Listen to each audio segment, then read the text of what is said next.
কক্সবাজার আমাদের বাংলাদেশের সবথেকে common tourist spot and most popular tourist spot in Bangladesh. এখানে নিয়মিত হাজার হাজার মানুষ ঘুরতে আসেন, মানসিক একটা ফ্রেশনেস বা শান্তি নিতে এখানে আসেন। এটা একটা কমন প্লেস। আমাদের বাংলাদেশের যে সমস্ত মানুষ চাকরি করেন তাদের ভিতরে অধিকাংশ মানুষ যখন একটু মানসিক চাপ অনুভব করেন বেশি, তখন তাদের মানসিক প্রশান্তির জন্য এখানে চলে আসেন, ঘোরার জন্য এখানে আসেন। এখানে এসে মোটামুটি একটা মানসিক একটা মেন্টাল ফ্রেশনেস কাজ করে থেকে আসলে। আর এখানে এই পর্যটনীয় স্পটটাকে কেন্দ্র করে এখানে বহু ব্যবসা প্রতিষ্ঠান গড়ে উঠেছে। এই সমুদ্র তীরে অনেক ব্যবসা প্রতিষ্ঠান আছে, পাশাপাশি বিভিন্ন হোটেল মোটেল সহ অনেক রেস্টুরেন্ট ব্যবসা জমে উঠেছে। আর কক্সবাজার হলো পর্যটন নগরী। আমি সম্প্রতি কক্সবাজার ঘুরে আসলাম রিসেন্ট।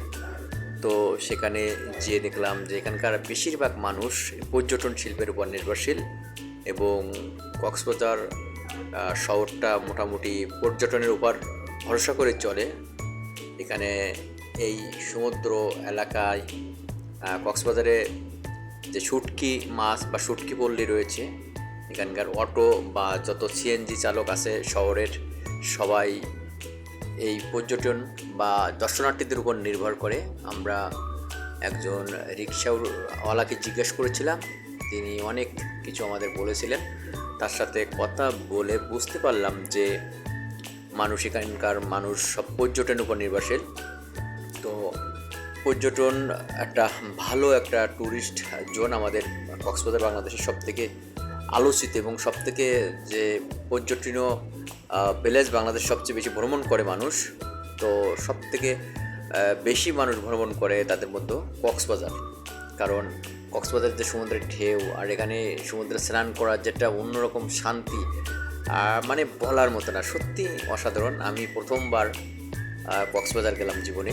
এর আগে অবশ্য আমি কুয়াকাটা গেছি সমুদ্র হিসেবে। কুয়াকাটাও অনেক ভালো সুন্দর একটি জায়গা, সেখানেও অনেক মজা। কিন্তু কক্সবাজার একটু বড়, বাংলাদেশের নয় সারা বিশ্বের সর্ববৃহৎ সমুদ্র সৈকত কক্সবাজার। এখানে কয়েকটি সি বিচ রয়েছে, তাদের মধ্যে অন্যতম একটি হলো সুগন্ধা সি বিচ। এটাই হলো প্রধান সি বিচ কক্সবাজারের, আমি যতটুকু জানতে পারলাম এখানে ঘুরে ঘুরে যেটুকু বুঝলাম। তো মানুষ যখন মানসিক অশান্তি থাকে তখন এখানে আসা উচিত, কেননা এখানে আসলে মানুষের কিন্তু মানসিক যে দুশ্চিন্তা সেটা অবশ্যই কাটবে, এটুকু নিশ্চয়তা আমি দিতে পারি। আর এখান থেকে ঘুরে গেলে একটা মানসিক ফ্রেশনেস কাজ করবে।